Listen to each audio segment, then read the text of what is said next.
السلام علیکم ورحمۃ اللہ تعالی وبرکاتہ۔ محترم سامعین و ناظرین، زکوٰۃ کے تعلق سے ایک بہت پیارا مسئلہ آپ کی بارگاہ تک پہنچانے کی کوشش کر رہا ہوں، اور کچھ لوگ جو آج مسئلہ بتانے جا رہا ہوں اس کی زد میں کچھ لوگوں کو دیکھا گیا ہے، تو اگر ایسے اشخاص آپ کی نظر میں ہوں یا آپ دیکھیں تو فوراً انہیں منع کر دیں۔ اس طریقے سے ایسا کام کرنے سے زکوٰۃ ادا نہیں ہوگی۔ کیسا کام؟ سماعت فرما لیں۔ مال مباح کر دینے سے زکوٰۃ ادا ہوگی یا نہیں؟ تو اس کے حوالے سے علماء بیان فرماتے ہیں، بہار شریعت میں بھی ہے کہ مباح کر دینے سے زکوٰۃ ادا نہیں ہوگی۔ مثال کے طور پر فقیر کو زکوٰۃ کی نیت سے کھانا کھلا دیا، یعنی صاحب نصاب تھا، زکوٰۃ اس پر واجب ہوئی، سال بھی گزر گیا، اب وہ زکوٰۃ کے جتنے پیسے بنے ان پیسوں سے کھانا بنوایا، اور کھانا بنوانے کے بعد میں فقیروں کو کھلا دیا، تو اب ایسی صورت میں اس کی زکوٰۃ ادا ہوگی یا نہیں؟ تو فرماتے ہیں زکوٰۃ ادا نہیں ہوگی۔ کیوں؟ اس لیے کہ مالک کر دینا نہیں پایا گیا یہاں پر، یعنی زکوٰۃ جو ہم دے رہے ہیں جس کو، اس کو مالک بنانا بھی ضروری ہے۔ ہاں، یہاں پر اگر کھانا کھلاتا نہیں بلکہ کھانا دے دیتا کہ تو جو چاہے کرے، چاہے کھائے یا لے جائے، تو پھر ایسی صورت میں زکوٰۃ ادا ہو جاتی، اور یہاں پر حالانکہ ایسی صورت نہیں ہے۔ یوں ہی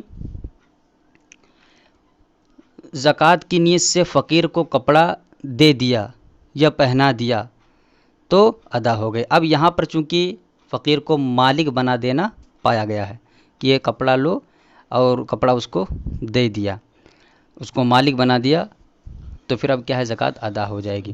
اور ساتھ ہی ساتھ میں یہ بھی بیان کیا گیا ہے کہ مالک کرنے میں یہ بھی ضروری ہے کہ ایسے کو وہ مال دے جو قبضہ کرنا جانتا ہو، یعنی جس کو مال دے رہا ہے وہ ایسے کو دے جو شخص قبضہ کرنا جانتا ہو، یا ایسا نہ ہو کہ وہ پھینک دے یا پھر دھوکہ کھائے، ورنہ ادا نہ ہوگی۔ مثلا نہایت چھوٹا بچہ، تو اب نہایت چھوٹے بچے کو آپ دے رہے ہیں تو وہ قبضہ کرنا جانتا ہی نہیں، اسی طریقے سے پاگل مجنون کو آپ دے رہے ہیں تو وہ بھی پھینک دے گا۔ اور اگر بچہ اتنی عقل نہ ہو تو اس کی طرف سے اس کا باپ جو فقیر ہو وہ قبضہ کریں۔ تو اس میں ضروری یہ چیز ہے کہ مالک کرنے میں یہ ضروری ہے کہ ایسے کو قبضہ دے جو قبضہ کرنا جانتا ہو، اور ایسے کو نہ دے جو اس کو پھینک دے، جیسے کہ پاگل مجنون وغیرہ۔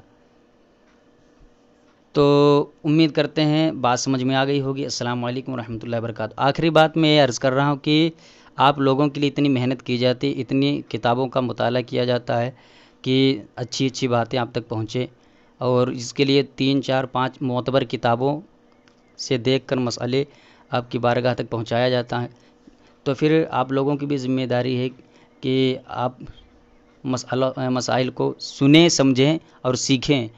یہ جو ہے بہت اچھا گھر بیٹھے سیکھنے کا ایک طریقہ ہے، تو آپ تک جب مسئلے پہنچائے جا رہے ہیں تو غور سے ان کو سن لیا کریں پورا، تاکہ مزید آپ کے علم میں اضافہ ہو۔